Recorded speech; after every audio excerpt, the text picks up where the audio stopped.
Okay, Cal's back from offshore. He's still got a cough. He's going back offshore again really soon, so we've got a lot to get through. So we've done an episode of By The Mash Tun today, and we're going to do a couple of these, so we've got enough for you good people. So joining us today is Mike from By The Mash Tun. Hello. Let's watch some cartoons. Hello, I'm here. Cartoons. I like cartoons.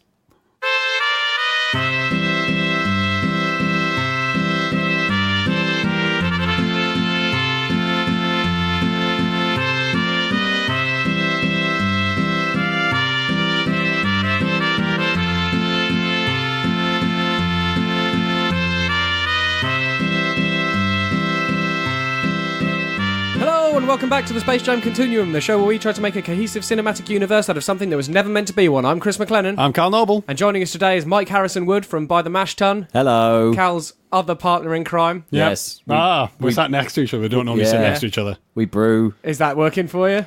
I mean, yeah, he's quite nice. Because we did Mash Tun and I sat there and... Yeah, how was that? That wasn't too bad. Yeah, but I mean, like, you guys don't podcast together, so, you know, that dynamics... You're used to being on stage together, though, so... Yeah, and I'm used to being next to him and looking across, like in your situation now. Maybe we should swap. Maybe we should I just got swap. all the levels right and I'm not doing it. No, I'm not. Yeah, that makes sense. So, we finished last time with an episode called Hair Splitter, which is a Bugs Bunny number. Yeah. We finally got some look into what the difference between a bunny and a hare is by Tooniverse standards. Oh, really? Yeah.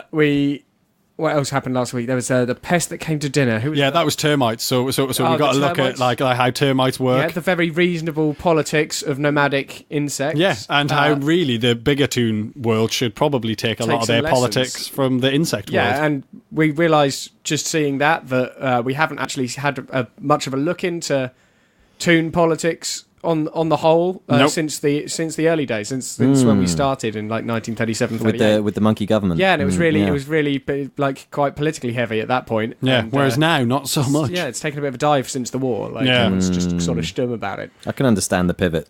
And Hot Cross Bunny. What was Hot Cross Bunny? It had nothing to do with Easter. I remember that. I don't remember that at all. Was Bugs angry? I don't know. I know that our most recent revelations really are about the termite and flea. That was it. He was in the hospital being experimented on, and he was going to get brains swapped with the chicken. Yeah, what do we conclude from that? Because we thought it might be. Like, it was sort of reasonably feckless for him to have let himself in that situation, but he looked like because it wasn't long after the Marvin the Martian one where he got carted out into space. Yeah, and maybe they experimented on him immediately after that. Yeah. Yeah, Bugs met Marvin the Martian on the moon. Yeah. Blew up most of the moon. Yeah, blew up most of the moon. No one seems that bothered by that. That doesn't seem to have had any direct we needed to see whether or not the moon was actually living and grew back, because we need to see whether or not the moon is there again. Yeah, because we've seen some. This is the Tooniverse moon, not the real moon. No. Yeah, we didn't cross over and blow up the moon. Yeah, cool. I mean, we might have heard about that. Well, yeah. You know, they might have made some sort of documentary like they did with Who Framed Roger Rabbit. Mm. Oh, because this is obviously pre-69 It would have been good if they did, because that would give us something to do for our second birthday. It really would. Space Jam. Yeah. So let's get into the cartoons then, because we need to find out what's going on here. We do need to find out what's going on. I don't think this guy's going to answer it for us, because it is Pepé Le Pew, who we know full well as a middle-aged divorcee called Michael. Yeah. And Wellington. I don't know who Wellington is, but it sounds like a dog. It does sound like a dog, doesn't it? It's a dog sort of name. So let's dive in then with Odour of the Day, which is a Pepé Le Pew and Wellington number from October 2nd, 1948. Now, it is a Cinecolor That's episode. it, yeah. So that's the other big recent development. Cinecolor have been... Clone Watch. We've got Clone Watch. You've got to be on Clone Watch. Especially for dogs that look like Hector. Yeah. But we don't know what else they've got their filthy fingers in. Cinecolor are definitely working on something, though. We've seen a lot of clones in Cinecolor episodes. We have. So I need to be on the lookout for anything suspicious. Yeah, you're now on Clone Watch. Yeah, any characters that don't really quite look like their characters, or characters that do look exactly like characters but have different names or like slightly different features. Or die at the end. Or die, yeah. Oh. I mean, that happens. It does. Yeah, are they trying to off all the clones? Who knows? Let's find out in Odour of the Day from October 2nd, 1948.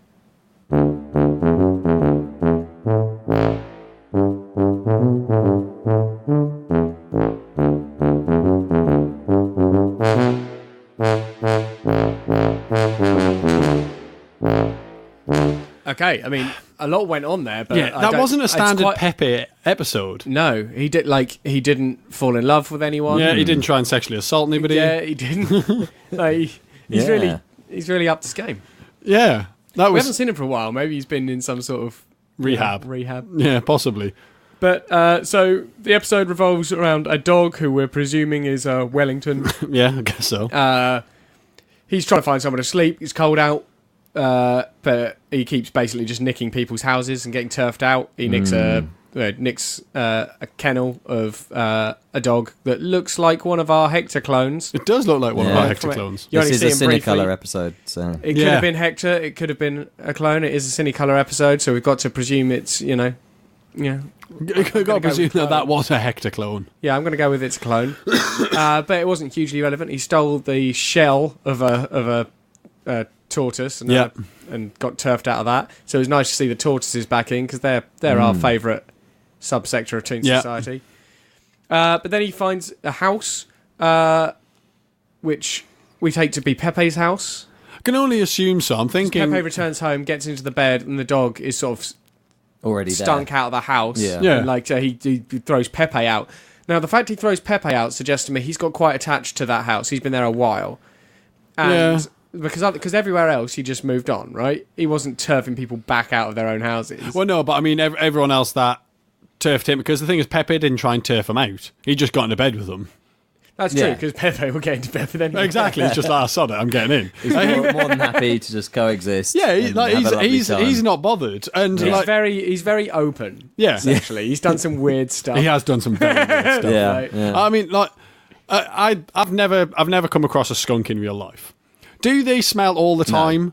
No. It always squirts out. Yeah. So, but in this, it appears that Pepe smells all the time. I think he smells reasonably bad.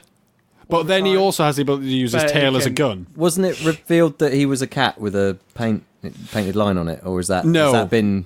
That was it. He's been a lot of things. Yeah, but he was only doing that to get in with this cat lassie fancy. Right.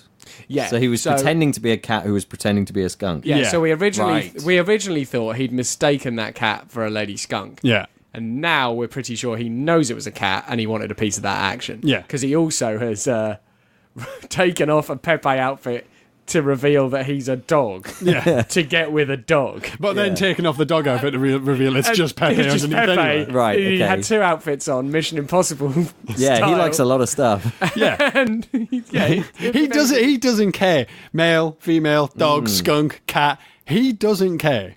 Like, but it could be he could be anything. Well, that's he could be anything. Like he just identifies as a sort of pansexual skunk. Yeah. Yeah, I mean, I think he is a skunk. Yeah, I definitely, because there's no way he can fire his tail. Probably leads extended periods of his life as whatever the fuck he fancies that week. Yeah. But yeah, so the dog, it's a standard sort of tune back and forth. But the crux of it is that Pepe turfs the dog out into the frozen lake. Yeah. Where he freezes in a block of ice. Mm-hmm. He then uses some incredibly precise woodsman skills to cut him out of the ice. It was amazing. He just drew one X on it and went straight in it with an axe. Yeah. And it split the block in two. Just straight down. It was like... Yeah. But like, can he just chop him in the face? It was about a millimetre away from his nose. But the thing is, like, do you think that's one of his toon powers? Do you think he just has the ability to see a fault line and know exactly how it's going to break? I think he's just a lumberjacking champ. Yeah. Possibly. Just naturally good with an axe. Yeah. Have you ever watched the lumberjacking championships? It's fucking awesome. Really? Might have to get some on after this. It's pretty good. Get some of that on. Yeah, the crux of this, though, is that he gets him at the block of ice, and unfortunately, much to Pepe's chagrin, the dog now has a cold and can't smell Pepe. Yeah. And now it's just perfectly comfortable in the house, which is bugging Pepe for some reason when it wasn't bugging him before. I think it's just he's worried he's going to get the cold. Possibly. He does kind of... He leaves a note to Wellington saying a cold can kill. You should call the doctor. And then, Wellington goes through the phone book looking through all the different doctors. And then Pepe turns up, but isn't smelling at that point. Now, the question I have, though, he's got a cold, so he wouldn't be able to smell it. No, that's a good point. Did Pepe turn up while he was looking for doctors? He turned up when he was on the phone, ringing a doctor. Okay, so he interrupted the process of calling the doctor. Yeah. Yes. I was just worried that Pepe had offed a doctor somewhere. No, I'm not saying that didn't happen. This was pre-dialing the number. Yeah. Okay. He picked up the phone and then Pepe turned up and then he just shrugged and went, oh well, put the phone down. So Pepe's idea of what a doctor looks like is very similar to Bugs' character, Dr. Kill Patient. Yeah. It's the beard, it's the top hat, it's the big coat. Medicine bag. Yeah. It says MD on it. Yeah. I mean, the thing is, I think it's kind of like if you've got a high-vis jacket and a clipboard, you can get anywhere. Yeah, and that's just the accepted look of a doctor. Yeah, like doctors, you got a beard so you can give it a stroke. You know. Yeah. He basically cures the dog. In some very weird... He tries some odd things, though. Yeah, I mean, I think it's just an excuse to maul him a bit. He puts him through a mangle. He does. Yeah. But that was the thing that worked, though, because he banged him through the steam room and multiple times, then chucked him in a bucket and just poured a hot kettle all over him. No, but that was stirred him that round. was steam. He just poured steam on He him. just poured steam. Somehow there was no liquid. The dog turned into the liquid. He stirred the dog round. Dog didn't turn into liquid. He just turned into like a blanket or something, and he hung him out through the mangle. Yeah, it was, but that seemed to work. Yeah, it did. But I don't really know why he cured him. Because the dog, basically, then Pepe was running around with his tail again, using it as a gun, yeah. And the dog just ran straight outside and jumped in the frozen lake again. Then waddles back in a block of ice, melts the ice away by fire. He's got the cold again. And then sprays perfume on Pepe. He sprays perfume all over himself. Yeah, tries to get revenge. Yeah. I think. On Pepe. Then he gets into bed, and Pepe just goes out, gets a cold, comes back in and gets into bed with him. Yeah, and then they're fine. So... I don't know at what point Pepe's tune changed, or even if it did. Or if, this was some sort of mad foreplay. Yeah, it was just... It could have been. It was just really odd. Although my favourite part of the episode was when the doctor left... And then, when the doctor left, even you're convinced he was a doctor. Yeah, but when he left as the doctor, he leaves the house, and then from the outside, obviously grabs the handle, drags it across to the other side of the door, and opens it, and the door opens the other way. Yeah. And Pepe comes through, and it's like some sort of weird interdimensional door. That's one of his. Maybe the powers. doctor was a doctor. Maybe it wasn't Pepe. I think Pepe's definitely got some toon power to do with that door thing, though, because it's like when Superman goes into a phone box to change to Superman. I think he just goes through a door, shifts the thing to the other side, and he can toggle a character. I was wondering if it was like Howl's Moving Castle, where if you change the handle to a different colour, you open the door in a different place. So if you move the door handle to a different place on the door, when it opens out to a different part. Do you think that's part of his house, or do you think that's... Well, I'm thinking something you can do with any door. Well, I'm thinking he's maybe got some sort of costume dungeon where he can go to it to get whatever costume he needs at that point. If any character does, it's going to be Pepe. That or Bugs. And maybe Bugs and Pepe share the same costume dungeon. Maybe. I don't know. It would explain why his doctor outfit is alarmingly so like Bugs. To Dr. Kill Patient. We haven't seen Pepe and Bugs meet, have we? No. What are you suggesting? So. Well, I'm just wondering if they have. Oh, no. I want to see a costume off. Are you suggesting that Pepe is Bugs? No. In costume? No, because we... Wait, what if Bugs is Pepe in costume? No, because the thing is we know Bugs loves a dress-up, but we also know he's very prolific through time and babies. Do you think Bugs just eBays off some of his old stuff? Possibly. Yeah. Pepe's modern. Oh, that's a bargain. Doctor's outfit. Yes. I'm thinking Pepe has found a way to get into Bugs's costume. Probably dungeon. through his magic door. Yeah, and I think it's through the magic door. He just found the position on the door. You have to put the knob to open it, and it's just in this wonderful world of costume. Yeah, which Bugs accesses through his TARDIS powers. Yeah, that's what I think's happening. Yeah. It seems reasonable. I know, right? So I can only assume when they do eventually meet, it's all going to kick off. Well, there's got to be some sort of costume off, and Bugs is going to be like, I recognise that. Checks the label on it. It's got Bugs written on it. Like BB. Yeah. So I don't think that was Pepe's regular house because we know Michael, which is Pepe's real identity, has a wife and kids. Well, he's divorced now, isn't he? Well, we weren't sure, were we? Because, like, at the start, we thought he was divorced. Yeah. And then we kind of thought maybe everyone's just okay with it. Yeah, like maybe they've just got an open relationship. So, yeah, really not sure. But I think the reasoning was when we saw his wife and kids, she wasn't annoyed that he was chasing that cat. No, she was annoyed that it was his turn with the kids. By a certain time because it was his turn with the kids. Yeah. Because she wants to go out Because she wants to go out and chase some cats. Yeah. Or dogs, or so whatever. We don't know. He might not be a divorcee. He might just be... So do you reckon that's his, like, bachelor pad, then? Do you reckon that's where he takes his dates? Because I reckon that's what would... It's by a lake. It is by a lake, actually. That's what would have allowed Wellington to become that settled in as well. Yeah. Like, that's sure that he could just get away with turfing out the person whose house it clearly is. Because he knows he stole a house. Yeah. Like, it's like, he knows what he's done. And yet seems quite annoyed. He does, doesn't he? The owner's back. When the owner comes home and goes... Get out. Yeah, but the thing is, he never said get out. He just got into bed with them. He was fine with it. Pepe was like, brilliant, free date. It's like, Yeah, I'll get some of this. Bonsoir. Je t'adore. So yeah, I mean, I didn't take much from that, and it being a Cinecolor one, the only thing that made me kind of go, was their little Hector appearance. Yeah, there's a little Hector appearance, but it didn't answer much. It could have been Hector, it could have been a clone, but it's interesting that there's nearly always one whenever in a Cinecolor. Cinecolor episode. But otherwise, I think we just got another delicious little window into the life of Pepé Le Pew, which is brilliant. And we know, well, we're pretty sure he can get into Bugs' stuff. Yeah, no way, yeah. Which is a good power to have. I mean, think so. That's a lot of Toon powers in and of itself.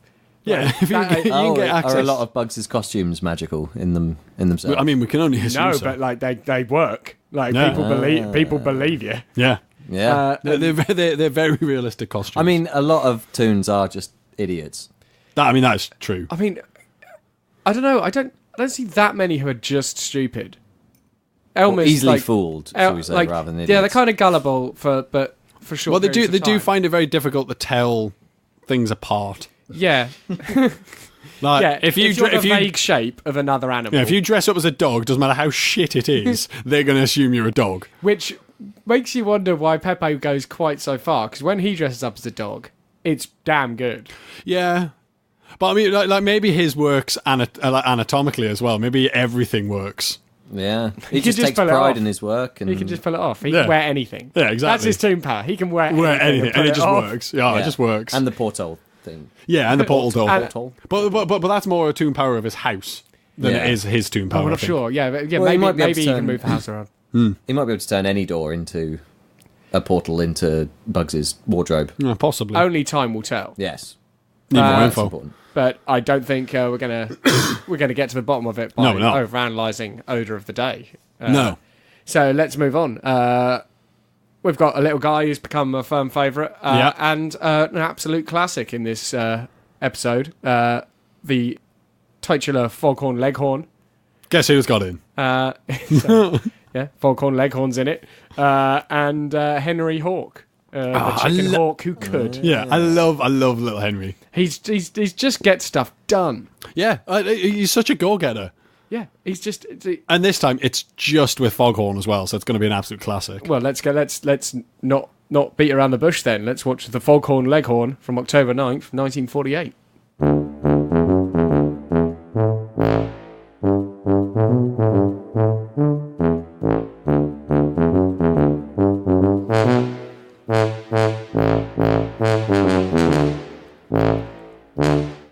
Yeah, well, that was good, wasn't it? It was. I really enjoyed that. I remember that as being quite a classic episode from when I was a kid. It was called The Foghorn Leghorn. Yeah, exactly. Right. So it's got to be just like the epitome of all the Foghorn Leghorn cartoons. Is that the first time he gets a name as well? No, we've had Foghorn Leghorn in before. Have we? Yeah, because this doesn't say first appearance of Foghorn Leghorn. No, but like the character's been in before, but this is the first time. This is the first time I've seen it referenced in an episode. Okay, yeah, it's possible he's never been named in an episode. You're just speaking in coughs now. Yes, this is how I talk from now on, forever in coughs. So yeah, It's a pretty classic episode. Henry it is Hawk the classic. Episodes all start the same way. Yeah. Someone telling him right. he can't go out to hunt chickens. Now, who was this person? Because it wasn't his dad. No, it wasn't his dad, because we've seen his dad before, but he calls him Pop. He does. So I'm thinking Grandad. It could be Grandad. Yeah. Yeah, I thought Grandad initially, but then I also thought, like, it could just be... Because he's clearly, like, a renowned hunter, at least in circles. Henry is mixing it. Yeah. Because he wants to go out and hunt with him. Yes. And the guy's going, nah, you can't. And later on he says that the kid will just slow him down. Yeah. But is he just calling him Pop because he's old? Yeah, possibly. He could just be calling them Pops. But then I expect Pops from that. Yeah. Yeah.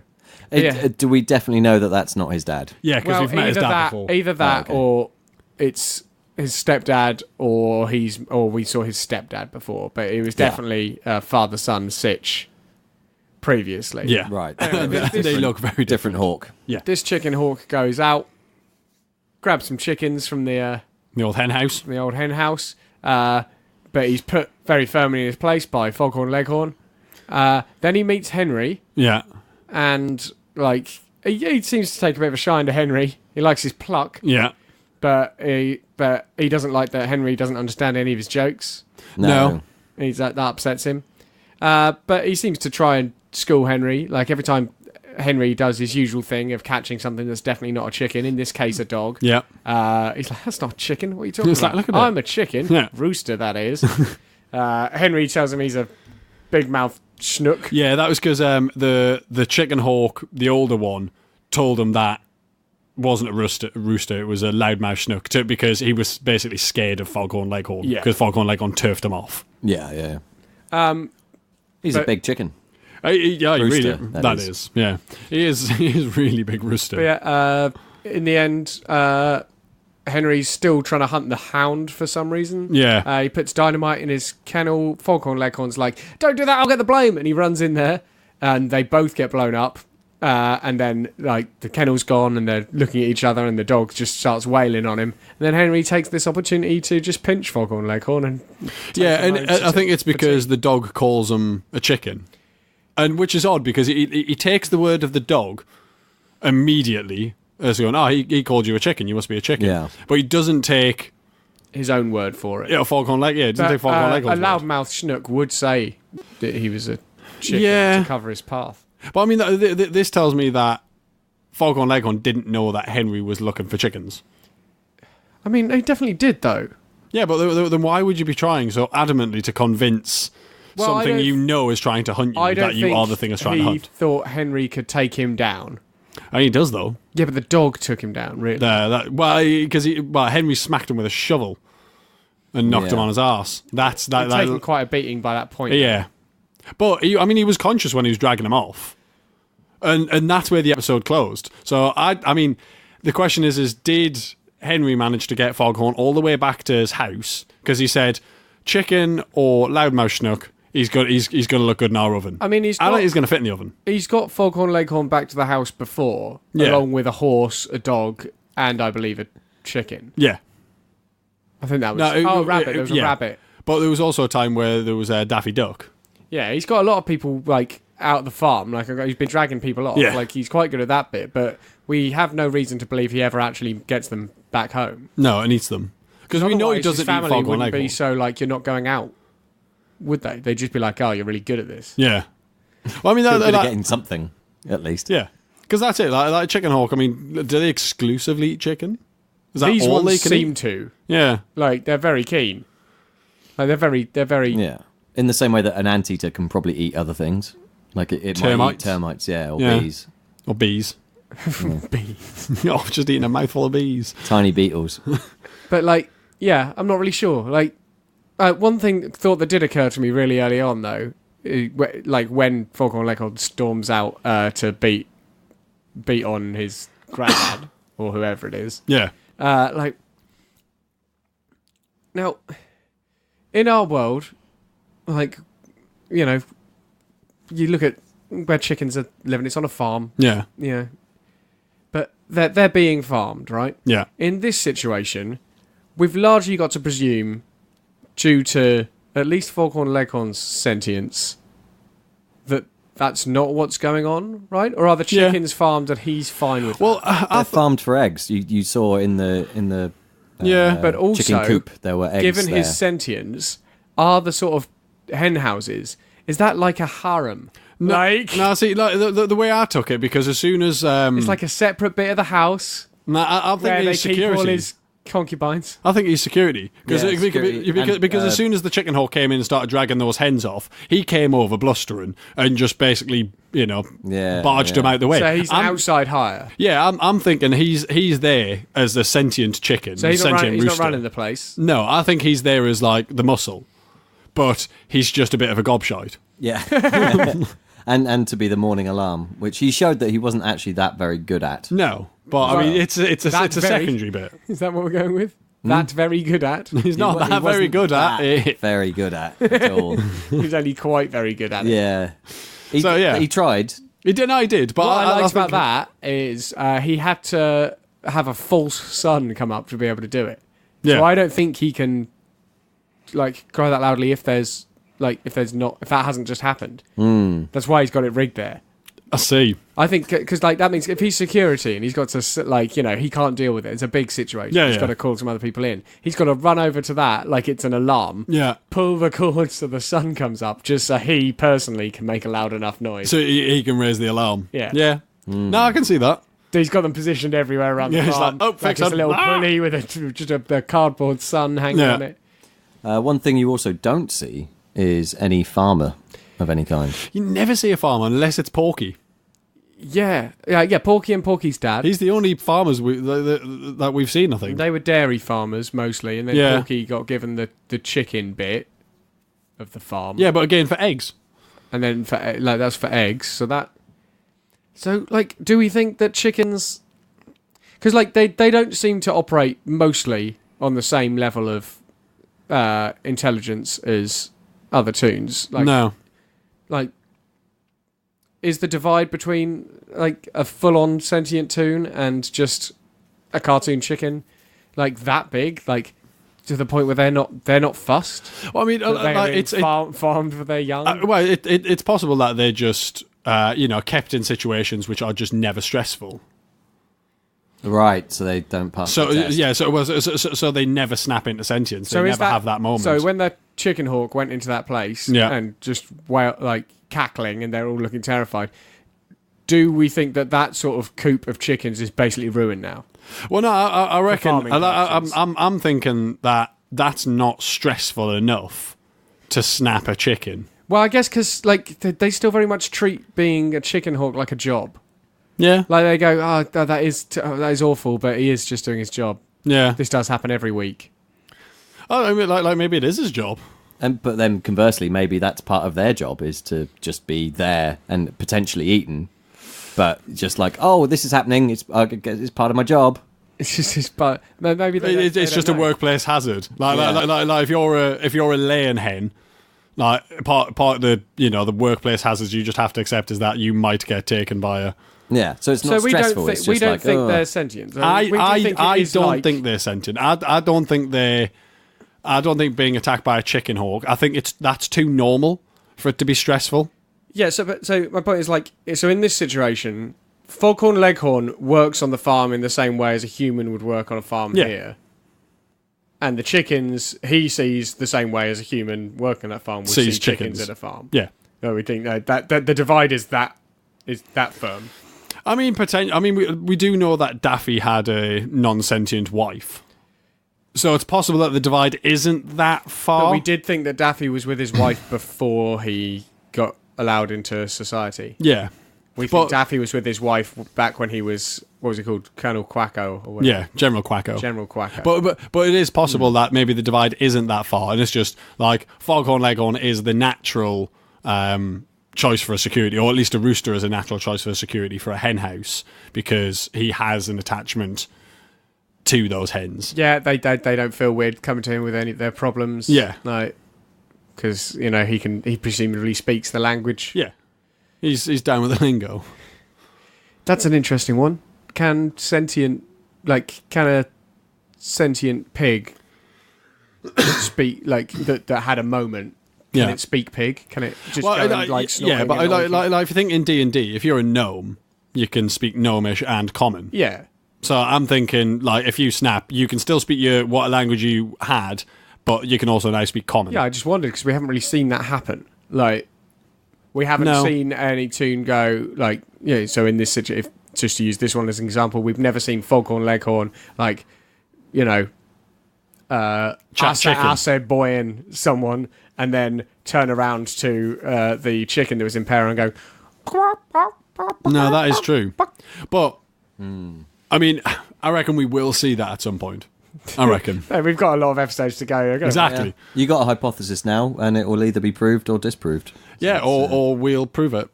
Because, that's what we do. Yeah.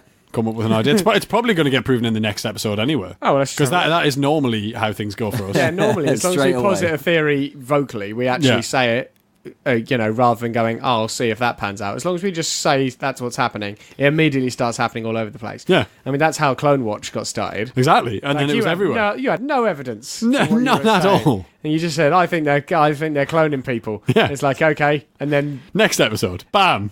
Clones. Bam, definitely clones. Yeah. So let's see if that goes down then. Let's see if we see Bugs Bunny talk rabbit to a non-sentient rabbit. Yeah. In Aladdin His Lamp.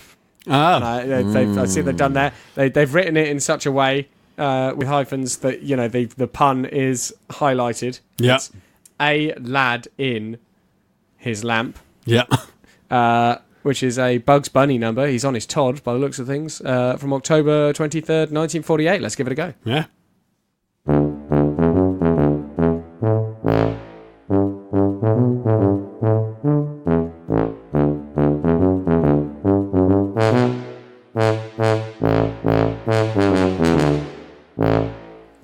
Well, that'll be another million kids for Bugs then. Yeah. Yeah. I mean, again, like we're stepping into the era now of the episodes I remember as a kid. Because I remember that episode. Really? Yeah. That's new to me. Oh, really? No, so I recognise this one as like one of the ones that was always on. Yeah, I mean, I kind of remember like there being a Bugs Bunny Aladdin episode, but I don't remember the ins and outs. It was the way the genie talked. That really stuck in my head. That was sensitive. sensitive. Also, you could pick out a lot of what he was saying better than I could. Like, because sometimes I was just like, "What the hell did he say?" Oh yeah, and you were just Baghdad. Yeah. Yeah, I thought he said he was going back to his estate in Bognor. Bognor. He wasn't a state in Bognor. I presume that's either a celebrity or a impression of a celebrity of that time. Yeah, probably. I couldn't pin it. No, but then this is getting sort of out of the classic era. Out of the era where I recognise just every actor and actress. Yeah, I imagine it was I imagine it's a comedian, not an actor. He was brilliant though. I'm definitely using 3 cheers and a tiger for me. Yeah, that was brilliant. Like just as a way of like, a good line. Bully. Yeah. But yeah, so the episode, as the name suggests, starts with Bugs Bunny finding Aladdin's lamp. Yeah. He rubs it, and unsurprisingly, this amazing genie with an amazing voice pops out. He tests his wish-granting power by asking for not 1, but 2 carrots. He does. Lack of scope there from Bugs, but then when you can travel through time and space... See, like, Mike said something quite interesting. Yeah. Like, Bugs was digging with a shovel. Yeah, at the very start of the episode, he had a shovel and he was digging a hole. Yeah, so... He potentially might not have had any powers at the start of this episode. Yeah, and we didn't see him, because also, like, when trying to escape, like, he ran over a perfectly good bit of soil and had to take the magic carpet to escape. Yeah. There was a wish right at the end. Yeah. And whispered into an ear. Yeah, rather than and said you out assume it was for the harem of rabbits that he ends up getting. But is that where Bugs' power came from? Did he wish for those powers? I mean, we only actually saw... So we only saw 2 wishes granted, right? Yeah. But the thing is that the genie never said he was going to grant 3 wishes. No, but that's the standard procedure, right? It is the stuff, but he also didn't have, like, I mean, I'm taking Disney's Aladdin here. Yeah. There was no shackles, like, he wasn't bound by anything. He could, there was no rules. He never came out and went, there's all these rules now. He sort of did at the start. Did he? Yeah, because when Bugs was going into wish stuff, he'd interrupt him before he'd even said the thing. No, that would be too small. But the thing is, they weren't rules; they were suggestions. He was like, "No, you don't want one of them. They're too fragile." Whereas right at the end, it was definitely like, "I'm in a really good mood, so I'm going to give you a wish." It was just, "I'm doing this." Yeah, I'm giving you whatever you want, and obviously, I do think this might have been an origin story of where Bugs got his powers from. Yeah, now, I always wondered with the 3 wishes with the genie, like. If you... So, to put it simply, like, if you wished for a carrot... Yeah. Like, if you wished for I don't know, just 2 things, but it's 1 wish, right? Yeah. If you wished for, like... I'm trying to think of just 2 things again. Bacon and egg sandwich. Bacon and eggs. Yeah. I wish for bacon and eggs. So that's fine, isn't it? Yeah. What's your wish? Bacon and eggs. So how much stuff can you list in a single wish? I think it's limited by your breath. Yeah, or by your breath and where you just finish a sentence. Yeah. I think it's down to punctuation. If you need to stick a comma in it, because bacon and egg, there's no comma. They're classically paired. Yeah, exactly. Like I reckon if you have to stick a comma in between, it becomes a list. But that's like as soon as you get 3 things. Yeah. Plus, I think it depends on the genie. So you couldn't have sausage. You say you don't think you can have sausage, bacon, and eggs? I don't think so. I think. I reckon what you could ask for though is be crafty, full English. You get that.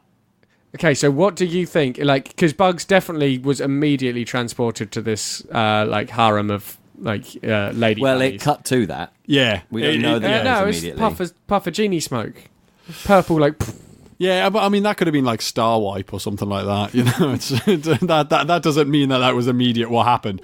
But the question is what was did his he wish wish? for? But that got him both the harem of rabbits and time travel powers. Powers. Because we know that the genie had time travel powers because it seemed like time inside the lamp was travelling at a different pace to outside the lamp. Yeah, because at one point he popped out in a bath. Yeah. And then 2 minutes later he popped out and he's at the dinner table. Yeah, less than that. It was like 20 seconds. Yeah, and the dinner table came out as well. And his bath. It's not just that he came out. Yeah. And at one point, Bugs rubs the lamp and a lady genie and the man genie pop out together. Yeah. So it's like whatever the genie is up to, that comes out as well. So there is powers of not just time but space as well. Yeah. What's interesting, like, if Bugs got his powers from this genie, what's interesting to me is that pretty much entirely explains why there is a limitation on his time and space travelling powers, that he has to be touching sword. Because a genie, they always put a little... They do, yeah. There's always a little twist on it, and you don't really want it by the time you've got it. Yeah.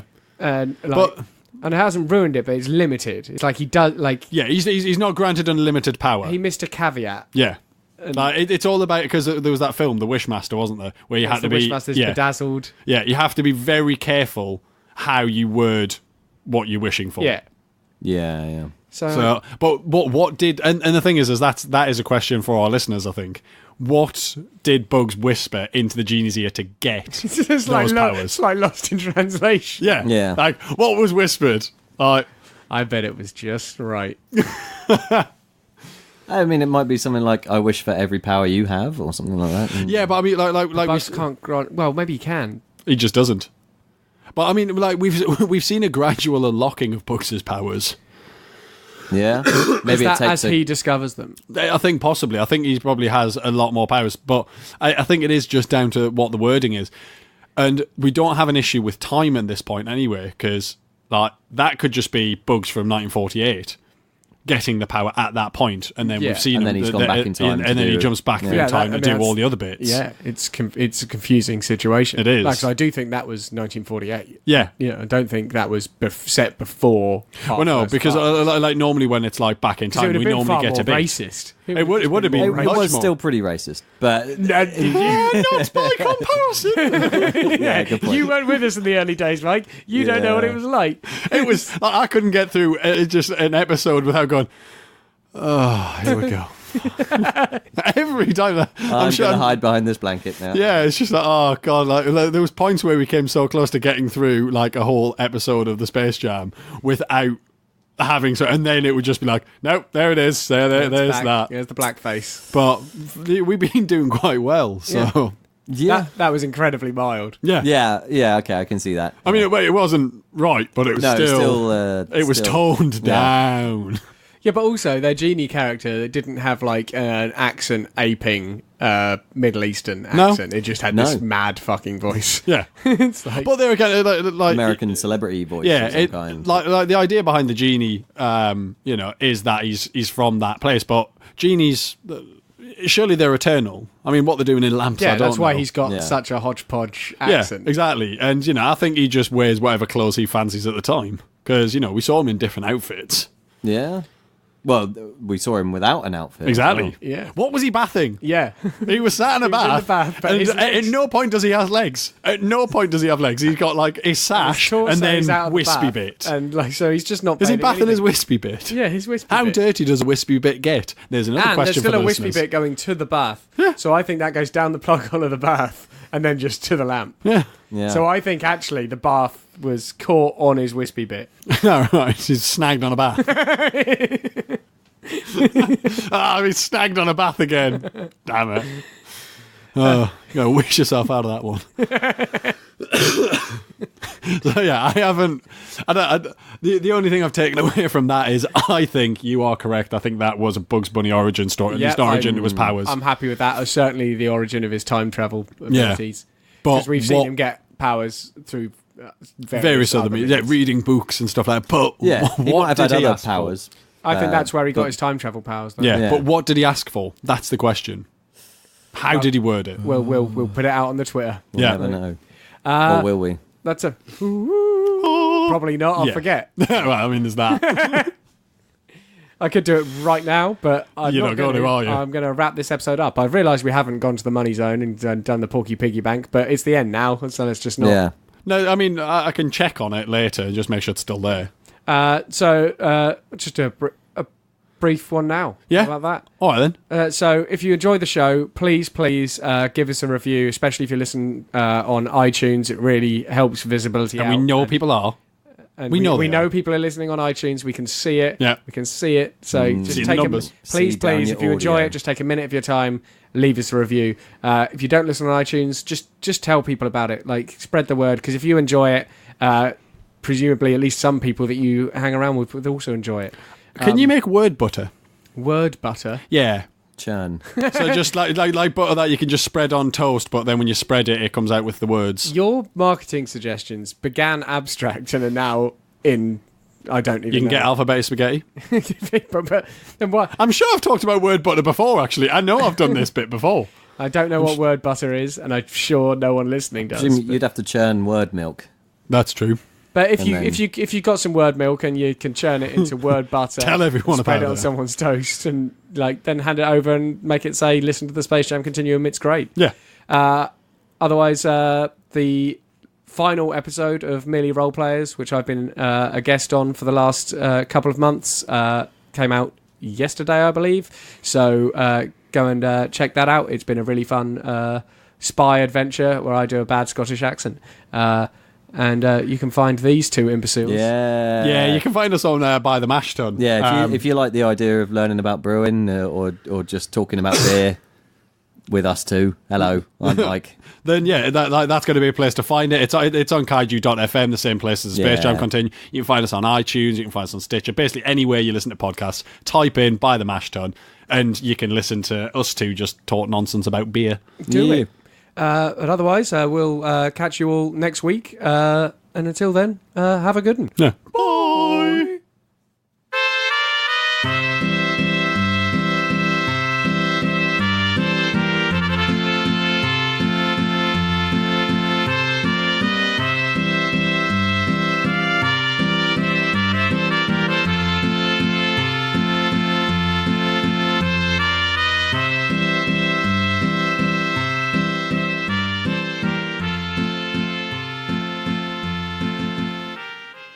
How much do you like beer? Do you drink it? Do you ponder it? We like great beer so much that we brew it. Maybe you do too, or are curious about the process and ingredients involved. Or maybe you just want to hear people talk about it. Come and join us, By The Mash Tun, a fortnightly beer and brewing podcast by a couple of nerds where we brew some beer, drink some beer, and have a nice little chat about beer.